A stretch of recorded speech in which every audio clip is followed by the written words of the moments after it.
On the fourth floor of a Denver critical care hospital, Lydia Tillman was still alive, if barely. Still in a medically induced coma, still suffering God knew what damage from her massive stroke. But all the while her family sat by her side and talked to her. We'd say, Lydia, you're doing great. You're healing. You just rest and heal. That's all you have to do. We'd play classical music for her. We'd talk over her so she knew we were there. We just wanted that ever-presence for her. Do you think she was aware of any of that? I think deep inside, she knew that her family was fighting for her. As if worrying about Lydia's fragile condition wasn't enough, her family also feared the attack wasn't over.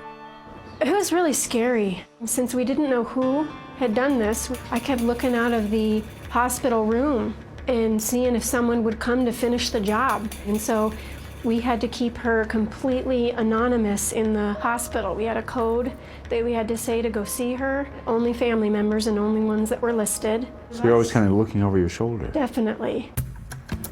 Lydia's family was quite unaware that police did have a prime suspect, Travis Forbes, who was also a suspect in the disappearance of a girl Lydia's family had never heard of, Kenya Monhay. The similarities were definitely the bleach. I don't know what it is about Forbes, but he has an obsession with bleach. And we'd actually heard that from his past girlfriends as well, that he would obsessively clean his house with bleach. And there was bleach used in Kenya's case as well. The fact that they were both dark-haired, both pretty girls, around the same age, it was chillingly similar. But the truly frightening fact was that their suspect was still out there somewhere on the street at large, potentially targeting his next victim. And it would stay that way unless detectives could prove that the attacks were both the work of Travis Forbes. There was one possibility, and really only one. Sitting in the Denver Police Crime Lab were several swabs of Travis's DNA, which Detective Nash Gurley had obtained when the two talked in Texas. And we needed that, obviously, quickly to compare it to what had been collected from Lydia Tillman when she was transported to the hospital. But she'd been sprayed with bleach and and she'd been burned. I mean, was there actually any DNA left? There actually was. It was pretty amazing. It's amazing how resilient DNA is. So, on a Friday evening just 4 days after Lydia's attack, the DNA found under her fingernail and the sample taken from Forbes were sent to the Colorado Bureau of Investigation for processing to see if they matched. I didn't sleep.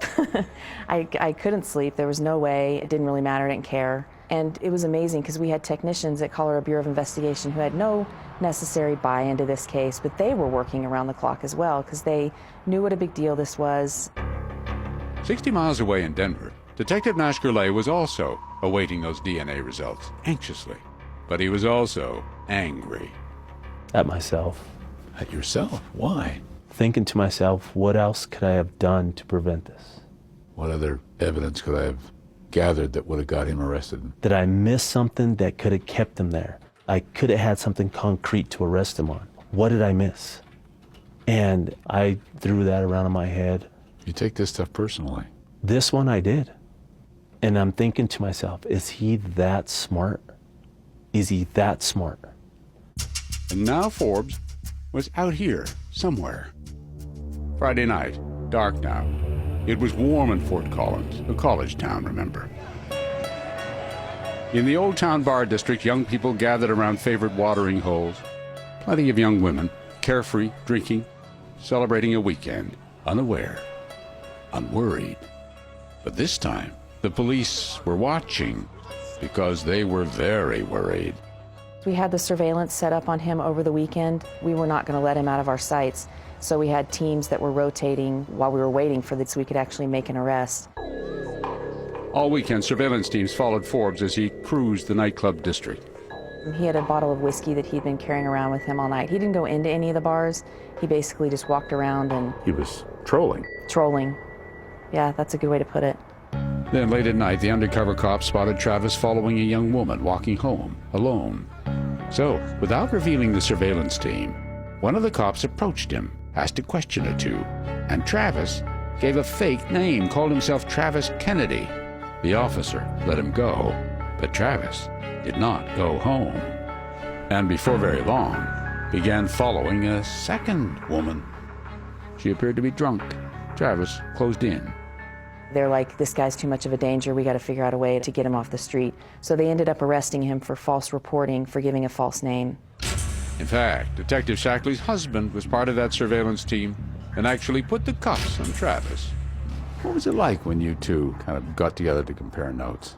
It was pretty emotional, and it was actually an emotional phone call. He called me to let me know that, I'm going to get emotional now, that he had taken him into custody and that he was off the streets. Just some closure to 5 days of really scary for our community and in our home. But there was a catch. When the cops arrested Forbes for giving a false name, it was only a misdemeanor. Without some new charge, he'd be out on bail in no time. Coming up, a determined detective triggers a stunning break in the case. You're man enough to that. Yes. Yes, that's what I'm saying. When Deadly Connection continues.